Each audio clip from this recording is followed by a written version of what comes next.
Halo, selamat datang kembali di podcast kita bersama Geek but Not Freak. Channel khusus buat teman-teman yang pengen belajar komputer, IT, tapi kita bahas santai. Di kesempatan kali ini bahas masalah konsep dasar dari sistem informasi. Kita cek dulu deh apa yang disebut dengan sistem informasi. Jadi sistem informasi itu adalah namanya sistem, kumpulan dari komponen-komponen yang saling berhubungan satu dengan yang lain,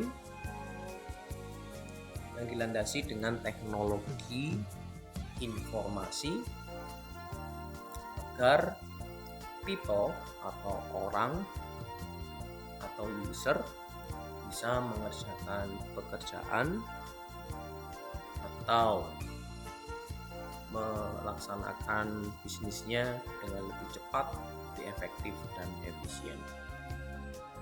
Terjemahan bebasnya ya tergantung sama orang yang mau mendefinisikan. Tapi pada intinya kita punya elemen wajib dari sistem informasi. Yang pertama adalah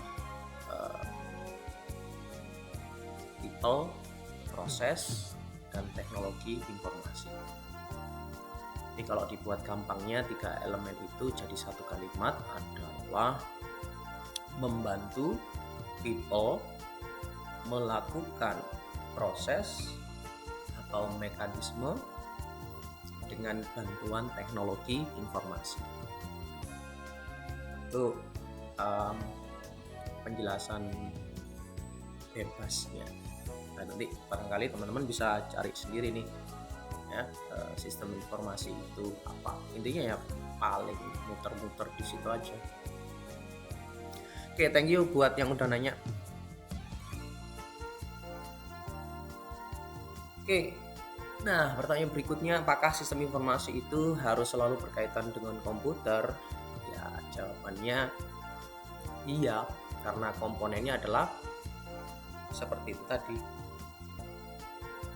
Komponennya ada people, proses, dan teknologi informasi. Dan teknologi informasi salah satu contohnya adalah komputer.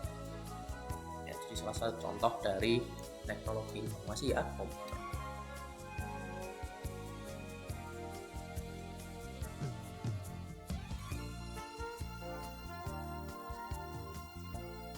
Lanjut. Cara kerja sistem informasi, kita mulai dari ujung sampai ujung ya, dari awal sampai akhir. Mungkin di situ ada beberapa subsistem yang ada ya, jadi mungkin dari subsistem A kemudian ke B dan ke C misalnya, bisa saja urut seperti itu. Jadi subsistem A akan menerima input, diproses jadi output, dan outputnya mungkin dijadikan input oleh sistem B, diproses kemudian jadi outputnya sistem B akan menjadi input dari sistem C, dan hasilnya nanti output dari sistem C ya mungkin bisa digunakan untuk yang lain, bahkan bisa jadi balik lagi ke sistem A ya, tergantung dari proses bisnis dari sebuah organisasi atau perusahaan. Jadi pada intinya cara kerjanya ya ada input diolah menjadi output.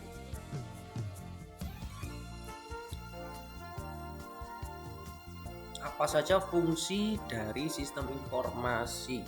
Ini pertanyaan berikutnya yang mungkin bisa terjawab dengan definisi awal.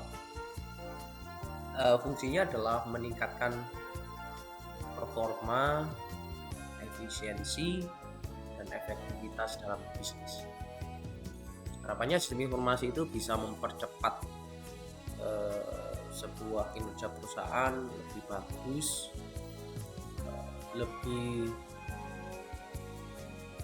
unggul dalam menghadapi persaingan dengan kompetitor yang lain,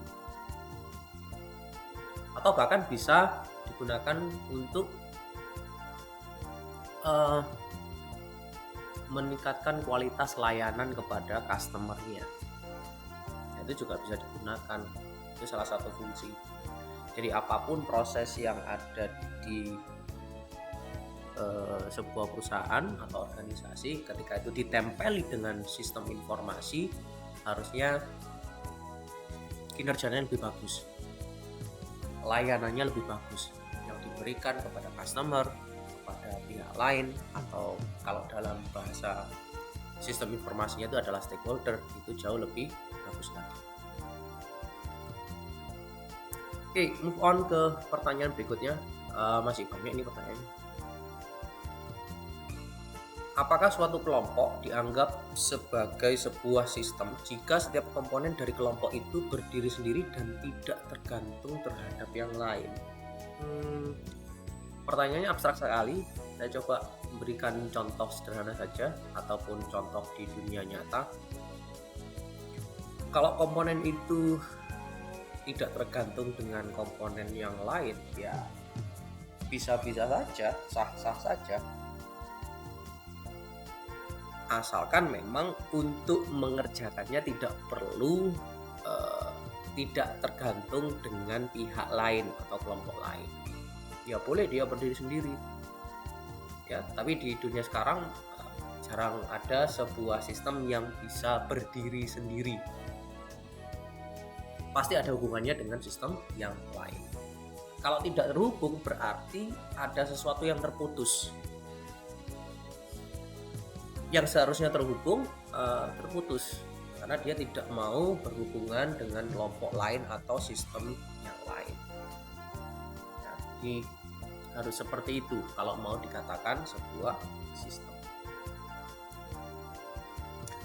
Sebagai contoh, kalkulator sederhana yang ada di rumah kita atau kita beli di pasar atau di toko, itu kalkulator biasa, itu adalah sistem kecil gitu ya, kalkulator, tapi dia tidak terhubung dengan komponen lain. Kita hanya bisa menggunakan kalkulator itu, selesai.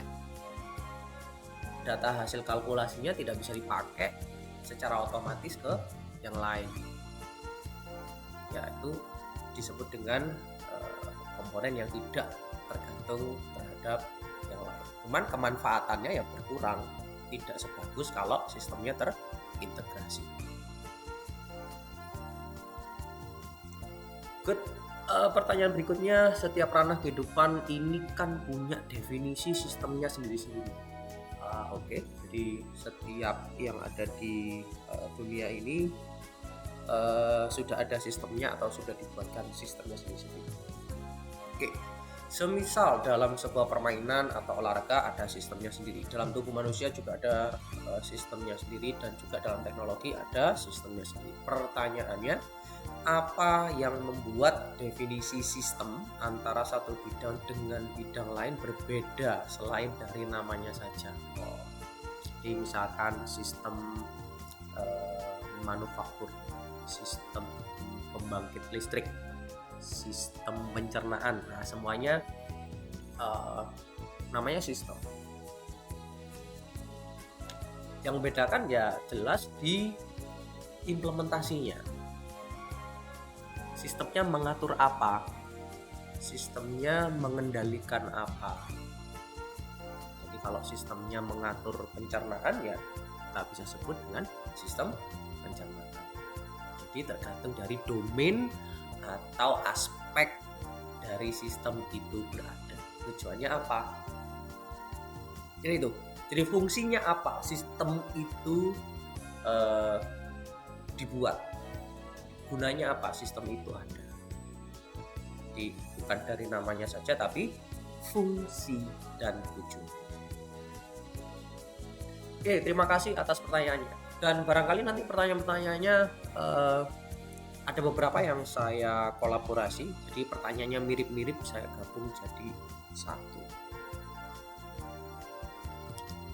Oke, masih bersama Geek But Not Freak, GBNF, di konsep sistem informasi.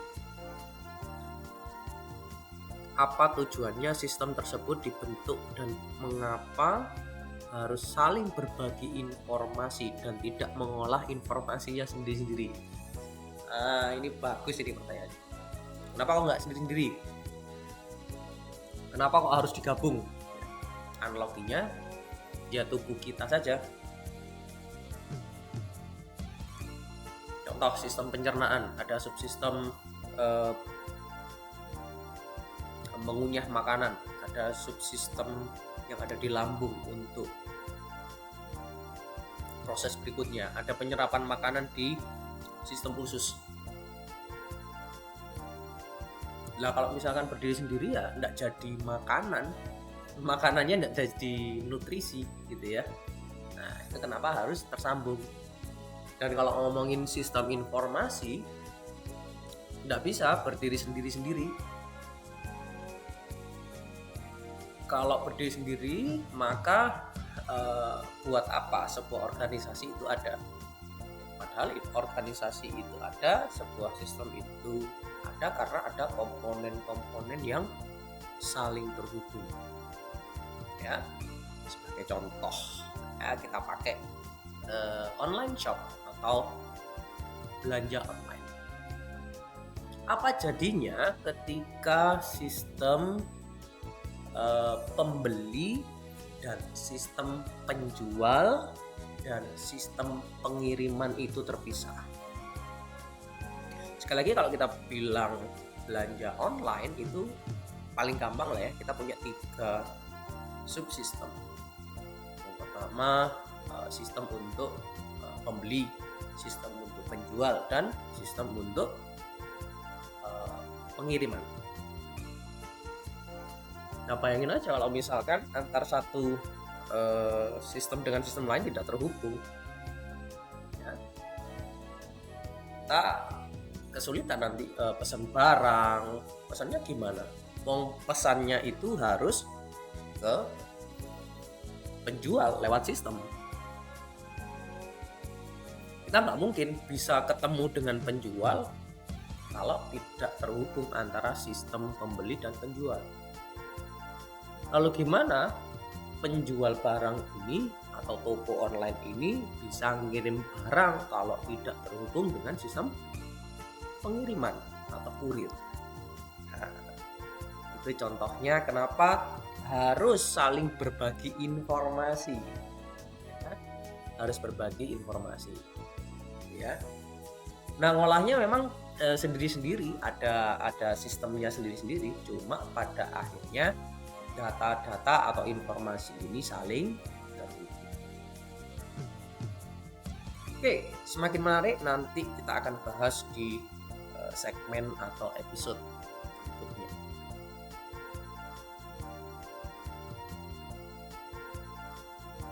Menurut Bapak, dengan adanya kampus Merdeka atau Merdeka Belajar ini, apakah dampak yang dirasakan khususnya dalam mengajar di konsep sistem informasi? Kalau bagi saya sih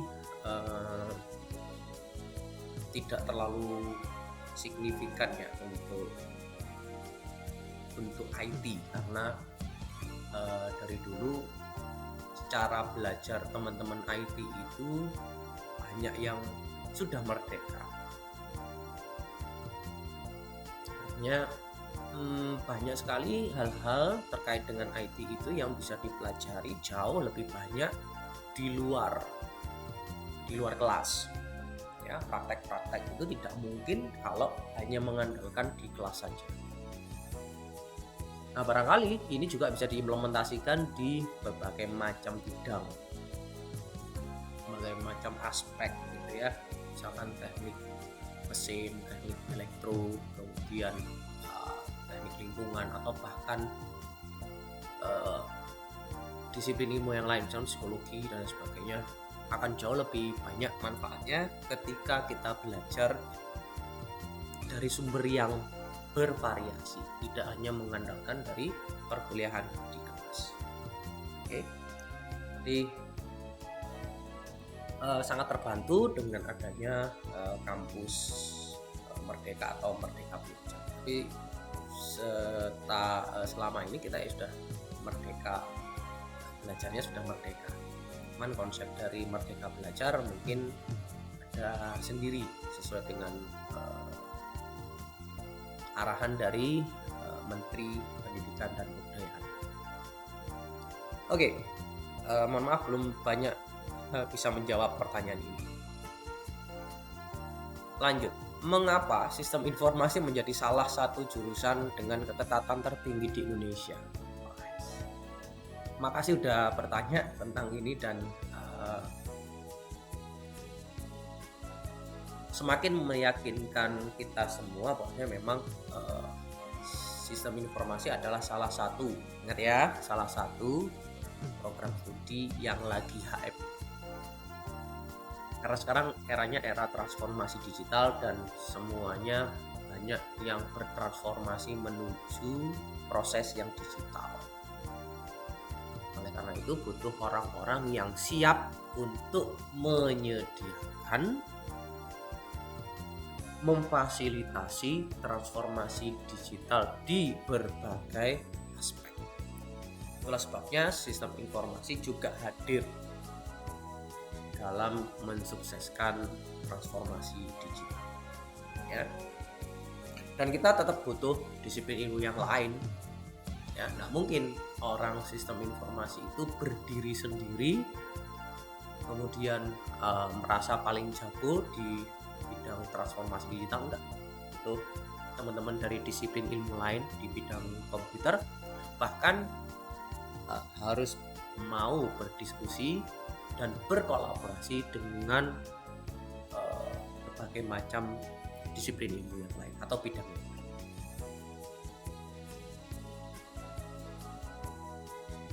Oke, lanjut pertanyaan berikutnya. Apa saja komponen dari sistem informasi tersebut? Terima kasih. Sudah beberapa kali saya jawab. Tidak masalah saya ulangi lagi.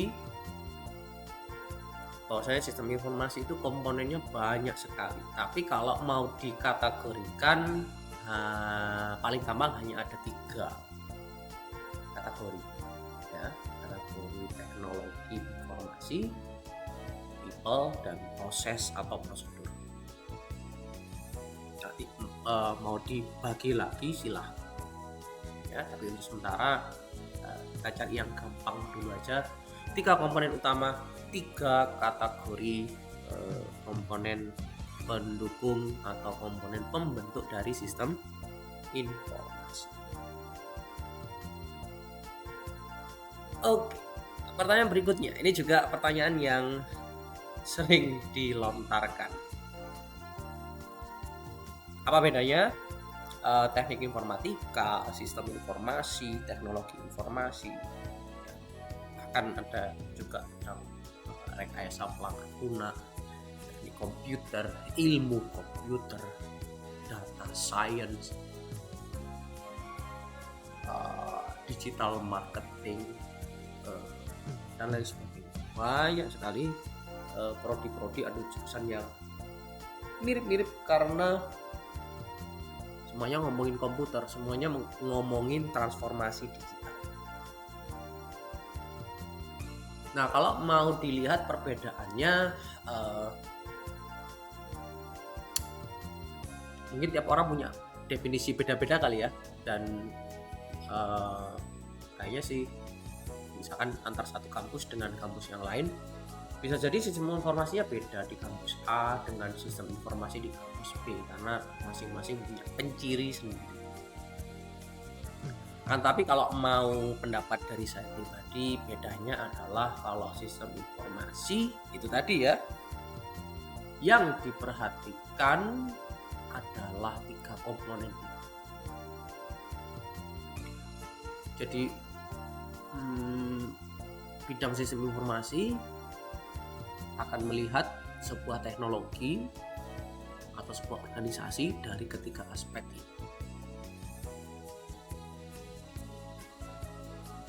Teknologi, informasi, people, dan proses. Nah, jurusan lain apa enggak? Loh, jurusan lain, prodi lain memperhatikan juga. Akan tetapi kita fokusnya ketiga itu. Ya, jadi itu yang membedakan. Nah, yang paling penting adalah nanti lulusnya saja. Ya, daripada bingung bedanya apa, ya kita lompat ke lulusnya aja. Setahu saya nanti di dunia kerja peluangnya awal adalah semua yang berkaitan dengan transformasi digital. Teman-teman yang mirip jurusannya itu akan berkompetisi di situ, ya, dengan masing-masing keunggulan, dengan masing-masing spesialisasi. Kalau sistem informasi berarti spesialisasinya sistem informasi, dan informatika spesialisasinya ke informatikanya, dan teknologi informasi ya ke teknologi informasi.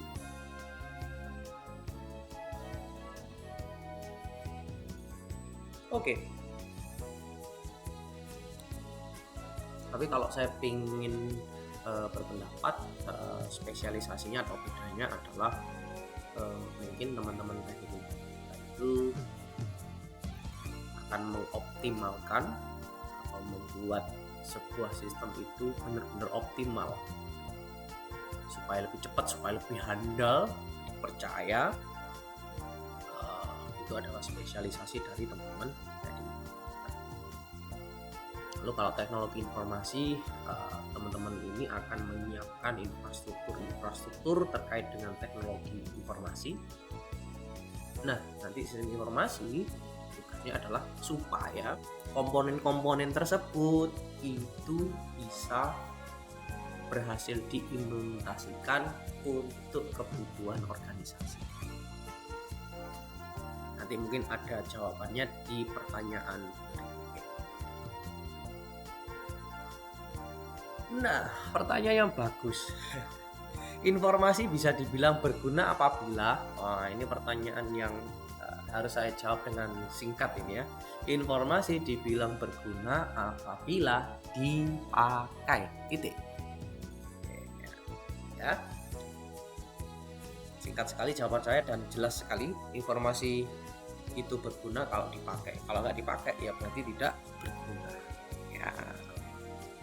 Nah, supaya bisa dipakai, supaya berguna itu yang bagaimana? Lah, nanti kita belajar di data, membuat informasi. Itu nanti juga kita pelajari di sistem informasi. Nah, nyambung dengan pertanyaan yang tadi, sekarang mengapa sistem informasi itu sangat penting dalam sebuah organisasi atau bisnis? Balik lagi, tujuannya adalah untuk mempercepat. Jadi kita akan mengimplementasikan teknologi informasi untuk mempercepat kinerja dari organisasi atau bisnis. Misal, dengan hadirnya sistem informasi harusnya perusahaan lebih untung. Nah, itu salah satu tujuannya. Kalau misalkan di pemerintahan, supaya layanan untuk masyarakat itu lebih cepat, lebih akurat, ya, tanpa pungli dan lain sebagainya.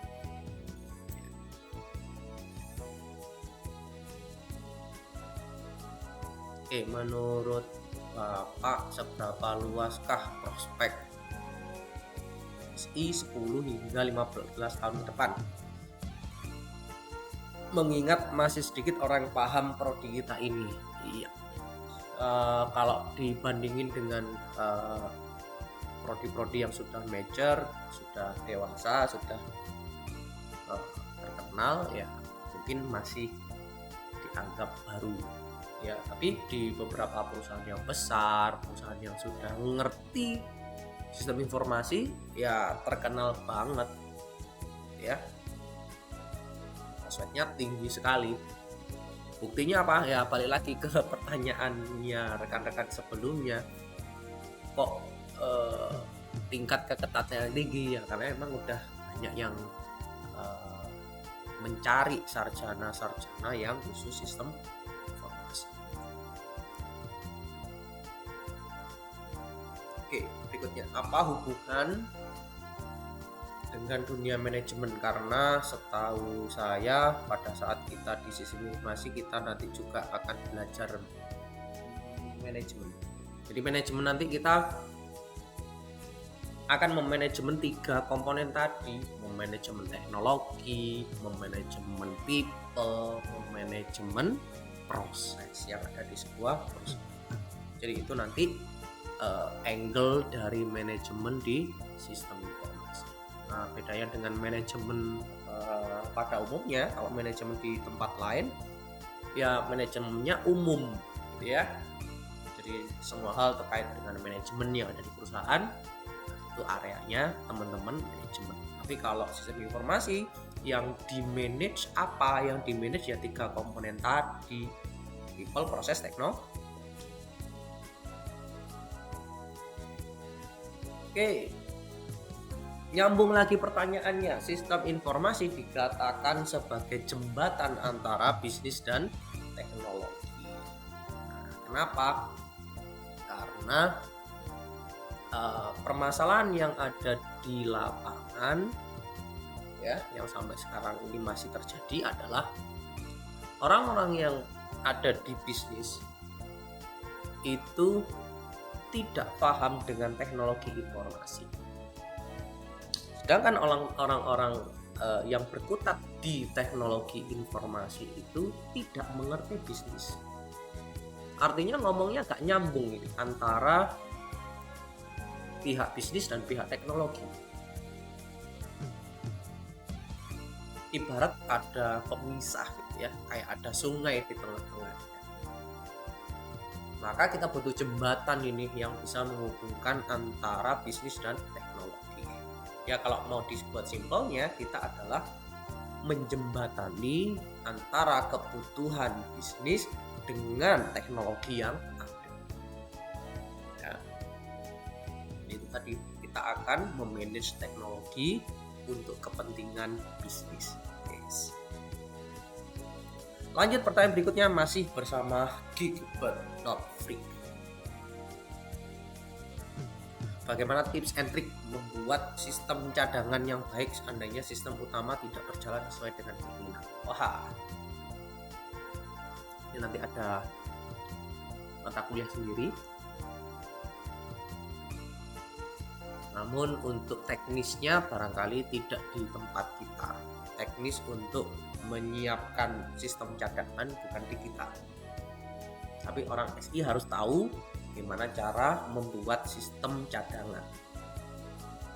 Harus tahu bagaimana sistem cadangan itu dibuat. Harus tahu speknya apa. Minimal spek atau sistem cadangan itu hampir mirip dengan sistem yang asli. Tinggal melakukan switching antara sistem utama ke sistem cadangan seumpama ada sesuatu sehingga sistem itu berjalan tidak sesuai dengan keinginan.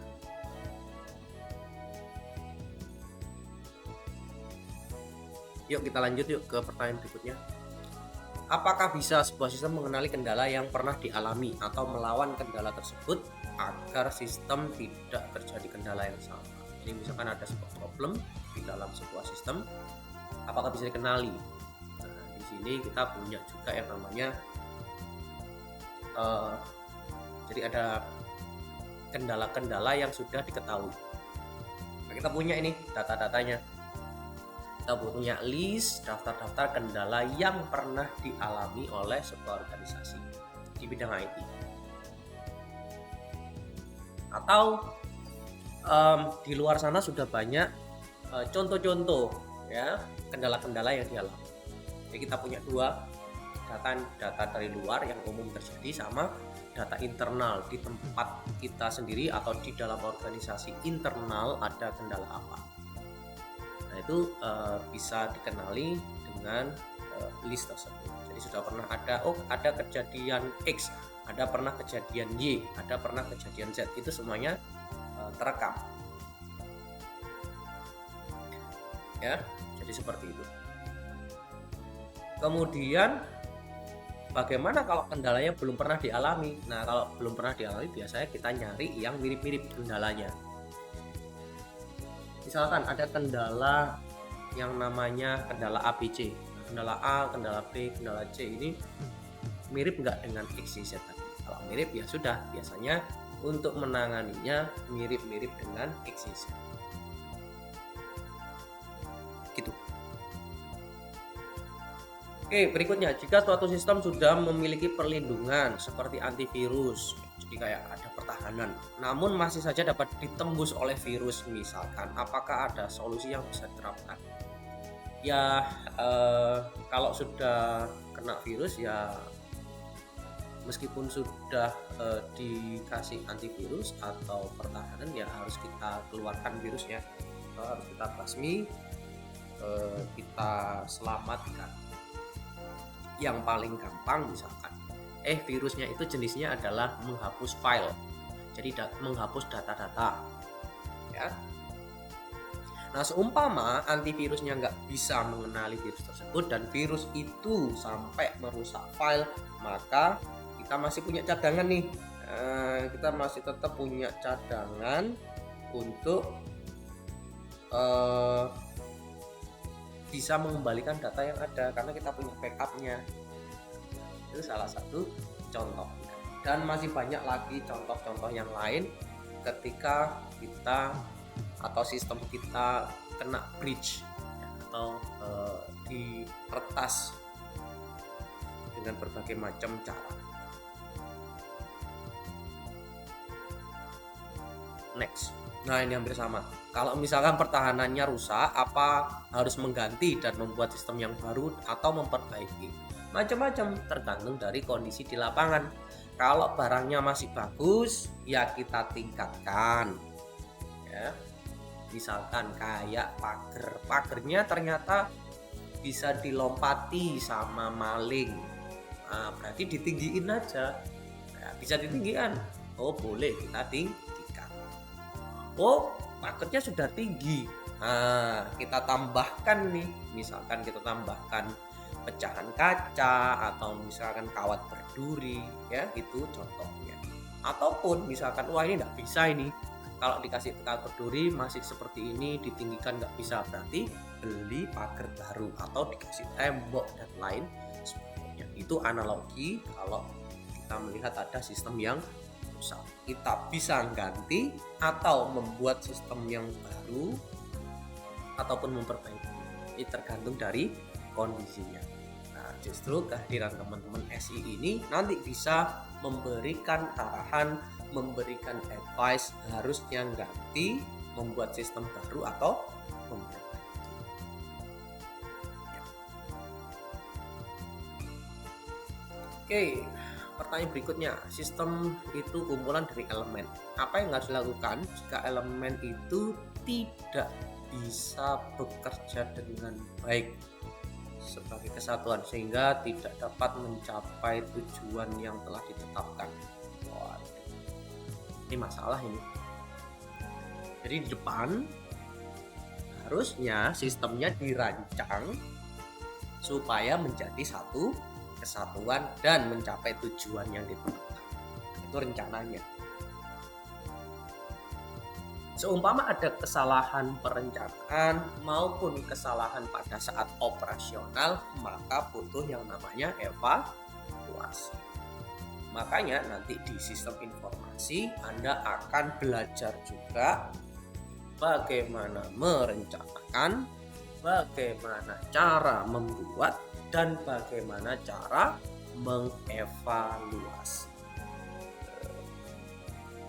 Bisa jadi pada saat kita merancang dan membuat itu masih belum bagus, dan wajar saja ketika pembuatan versi pertama barangnya masih jelek.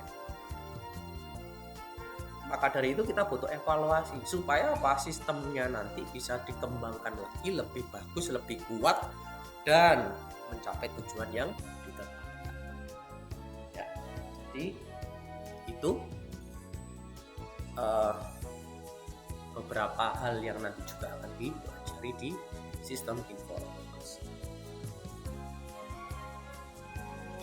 Lanjut yuk ke pertanyaan berikutnya. Sistem yang bagus memiliki keamanan yang berlapis. Jika suatu sistem terjadi kebocoran data walaupun telah memiliki keamanan, bagaimana hal tersebut dapat terjadi dan solusinya? Ya, yang namanya buatan manusia pasti masih ada kekurangan, masih ada celahnya. Oke, dan kalau ngomongin tentang keamanan dan kebocoran atau peretasan, ingat-ingat aja, seorang maling itu pastinya jauh lebih pinter ya daripada penjaganya. Kalau boleh dibilang lebih kreatif maling, lebih dahulu maling menciptakan cara untuk meretas. Jadi pasti ada peretasan dulu baru ada pertahanan. Nah, konsepnya seperti itu. Jadi wajar ketika ada kebocoran data meskipun sudah berlapis. Nah, masalahnya adalah seberapa kuat lapisan itu. Ya, jadi seberapa kuat lapisan itu dan seberapa hebat peretasnya. Nah, solusinya tadi sudah saya jawab singkat. Kita bisa melakukan recovery atau perbaikan atau apa istilahnya, maintenance, supaya bisnis cepat kembali berjalan dengan normal. Bagaimana cara agar interaksi antar subsistem di dalam sebuah sistem menjadi seefisien mungkin? Waduh, berat banget pertanyaannya. Supaya interaksinya seefisien mungkin, maka pertanyaan saya adalah apa sih definisi dari efisien? Gitu. Nah, justru sistem informasi nanti harus bisa mendefinisikan efisien itu seperti apa. Maka Anda juga nanti akan belajar bagaimana menghitung secara kuantitatif maupun kualitatif. Kuantitatif itu berarti berupa angka, kualitatif itu berarti berupa keterangan. Ya, efisien itu seperti apa? Kita akan evaluasi berdasarkan angka jadi fakta maupun keterangan menjadi fakta. Itu jawaban singkat dari saya. Oke, masih ada beberapa pertanyaan, semoga cepat habis. Di dalam sistem tubuh kita mengenal katalis sebagai zat yang mempercepat laju reaksi, namanya katalisator. Apakah di dalam sistem informasi juga terdapat katalis yang berfungsi untuk mengefisienkan kerja sistem? Agak beda ya dengan tubuh manusia, agak beda sedikit. Ada reaksi kimia, ada tambahan katalis supaya lebih cepat. Kalau di sistem, katalisnya itu sebenarnya sudah direncanakan, sudah diplan. Jika A maka B, jika ini maka ini, jika perlu cepat kita percepat. Nah, itu sudah didefinisikan. Seumpamanya servernya lemot, itu bisa jadi karena servernya terlalu banyak beban, ya, terlalu banyak beban sehingga lemot. Nah, supaya cepat gimana? Kita punya mekanisme nih, kita punya beberapa server, jadi servernya nggak cuma satu aja. Nah, yang seperti ini pasti sudah direncanakan dari awal, ya. Jadi sudah direncanakan dari awal. Kita tidak ada katalisnya, tapi dari awal kita sudah siapkan mekanisme supaya cepat. Ya, sudah ada mekanisme supaya cepat. Jadi agak sedikit berbeda. Kalau di tubuh kita mengeluarkan sesuatu gitu ya secara otomatis. Nah, di sini bukan otomatis ya, tapi sudah direncanakan sehingga seolah-olah otomatis, seolah-olah ada katalisnya. Oke, pertanyaan bagus.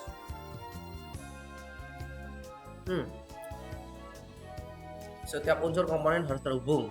Apakah memungkinkan jika di sebuah sistem terdapat bagian yang tidak memiliki hubungan antar satu dengan yang lain? Ini tadi udah saya jawab ya, tapi nggak apa-apa deh, saya jawab lagi, mumpung gratis.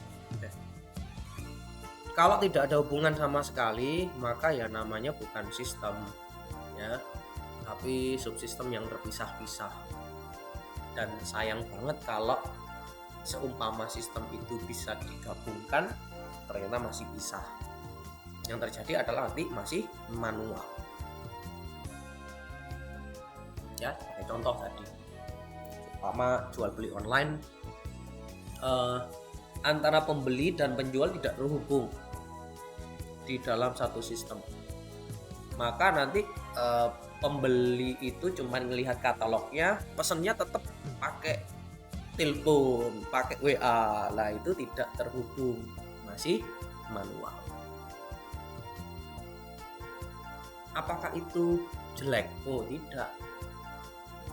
Awal-awal dulu ojek online seperti itu. Ada beberapa sistem yang masih belum terhubung secara otomatis. Ya, jadi pemesanan ojeknya itu lewat telepon. Tapi lama-kelamaan mengerti bahwa saya seharusnya antara driver dengan user atau kita itu harus terhubung secara langsung. Jadinya lebih efisien. Mantap. Pertanyaan berikutnya menganalogikan sistem informasi dengan sistem pencernaan yang melibatkan organ-organ dalam prosesnya. Pertanyaannya adalah apa yang termasuk organ dalam sistem informasi? Oke. Dan bagaimana mekanisme atau proses untuk mengolah informasi sehingga outputnya dapat digunakan untuk tahap berikutnya. Ya. Jadi kalau ngomongin organ, tadi organnya secara umum ada 3 kategori ya. Komponen atau organ bernama teknologi informasi, organ people, dan organ namanya proses. Nah, kalau mau contoh informasi menjadi output yang digunakan untuk tahap selanjutnya ya tadi saya pesan misalkan pesan makan lewat ojek online,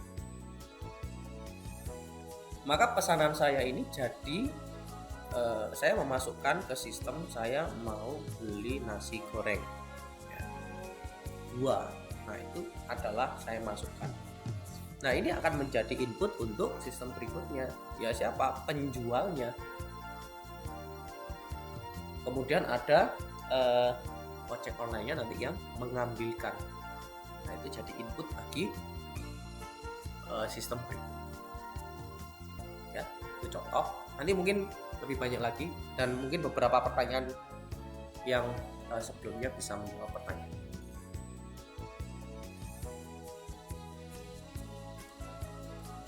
Pertanyaan berikutnya ini, dasar atau fondasi untuk membangun sebuah sistem yang bagus apa saja dan bagaimana ya? Saya pakai pendekatan tadi 3 komponen people, process, teknologi. Oke, dan saya jawab dengan tadi 3 hal yang akan dikerjakan, yaitu perencanaan, pembuatan, dan evaluasi. Jadi untuk membangun sistem dengan meramu 3 komponen tadi, cara meramunya adalah kita rencanakan, kita buat, lalu kita evaluasi. Ya, itu sederhananya bagaimana membuat sistem yang bagus. Oke. Apakah suatu sistem dapat melakukan improvisasi mandiri? Wah, ini saya jawab singkat, bisa dengan artificial intelligence salah satunya ya.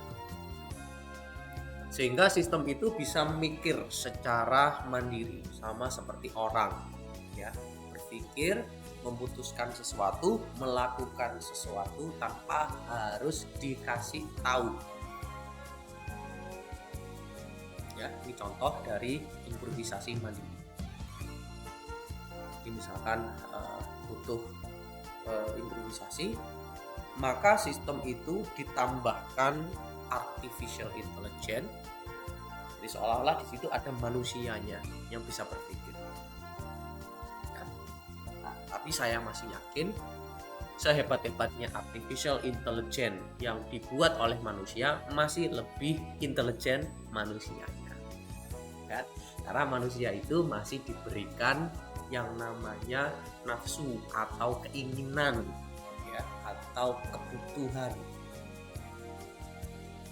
ataupun kreativitas, dan itu pasti tidak dimiliki oleh robot. Jadi robot bisa melakukan improvisasi, betul, tapi tidak akan sekreatif manusia atau pembuatnya.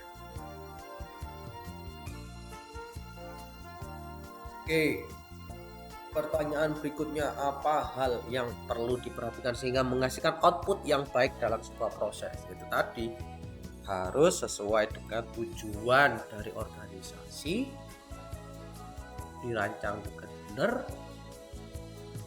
dibuat dengan bagus, dan dievaluasi dengan benar. Itu yang harus diperhatikan.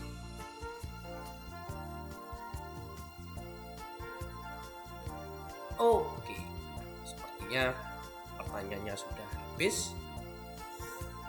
Semoga ini sharingnya bisa bermanfaat.